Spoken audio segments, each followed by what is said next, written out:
We're going to tell you a little bit about Mekong Cultural Hub and what we do. Our mission, you can see it up here on the slide.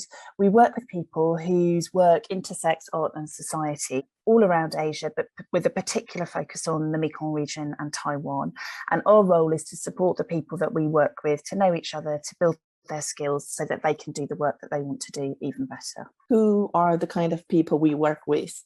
You can see on the map, majority of them are independent cultural workers. Their work most are grassroots, and they do not really coming from a big organization. We connect people from different diverse backgrounds to bring them together. By bringing them together, they know each other, they exchange, and then expand, like having different perspective from knowing each other better.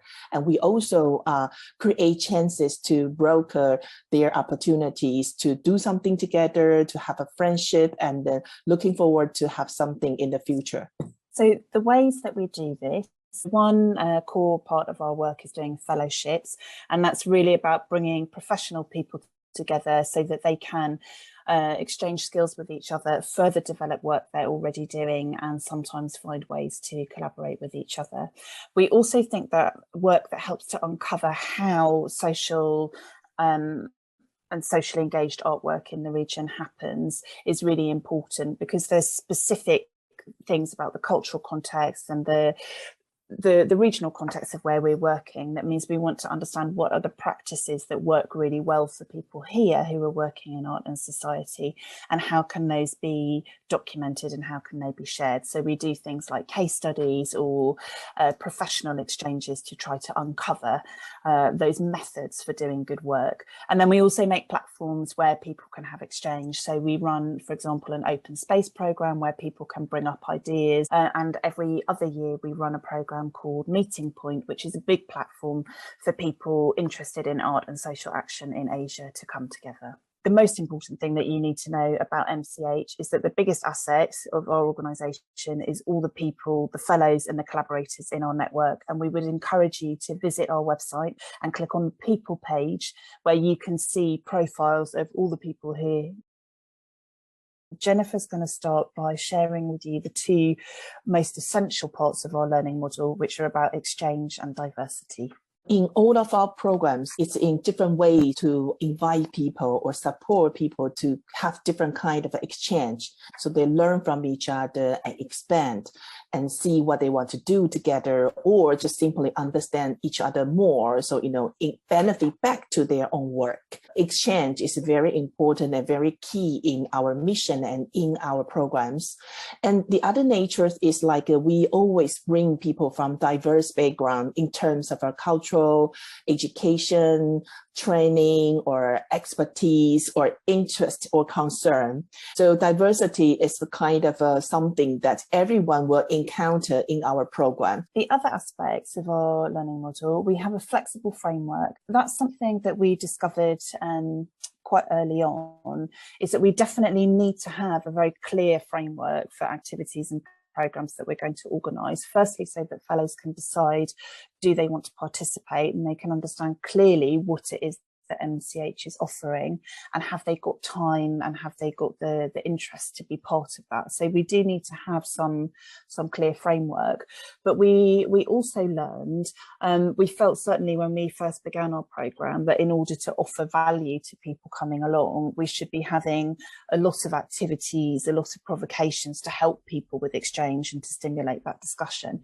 But we heard from our fellows, actually sometimes they felt over facilitated.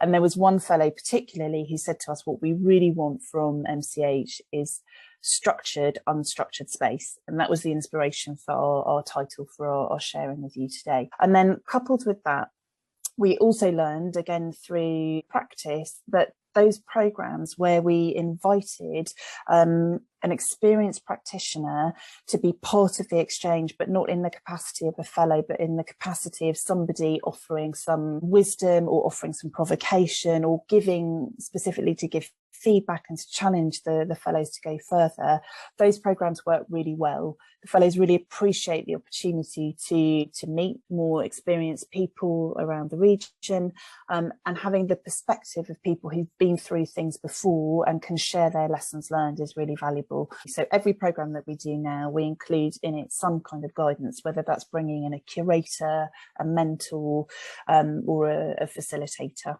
The last aspect that's really important in our model is self-determination. We don't always know what will be the things that are interesting, and what will be relevant for one person in the room might not be relevant for another.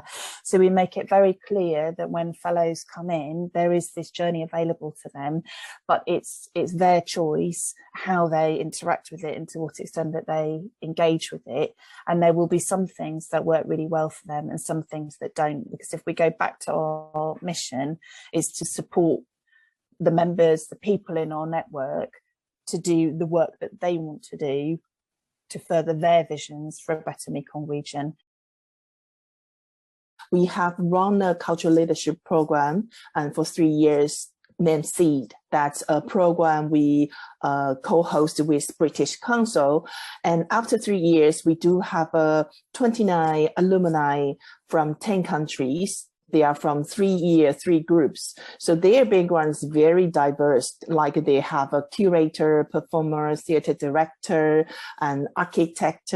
We would like to create another program, offer some space for them to come together to exchange and to learn from each other, to encounter each other.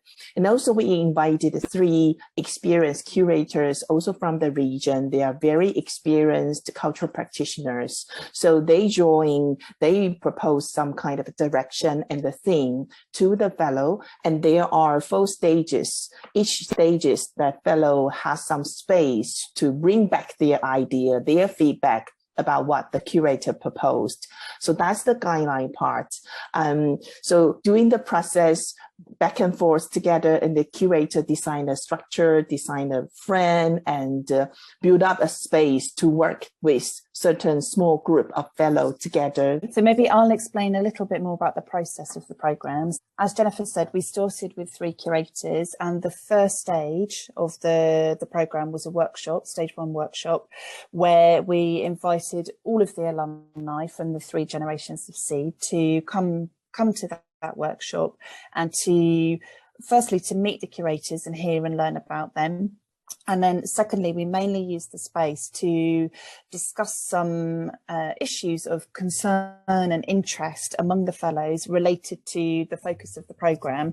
And the focus of the programme is to do with transformation, but in relation to collaborative working, socially engaged arts, and major issues coming our way. Because the big focus of the SEED programme for the previous 3 years was cultural leadership, but looking at how to use cultural leadership to support the Sustainable Development Goals in Southeast Asia. So everybody's common ground is this concern with development and with society. So for the stage 1 of the workshop, they had the opportunity to meet the curators and to get out what are the hot issues on the table that people are concerned about.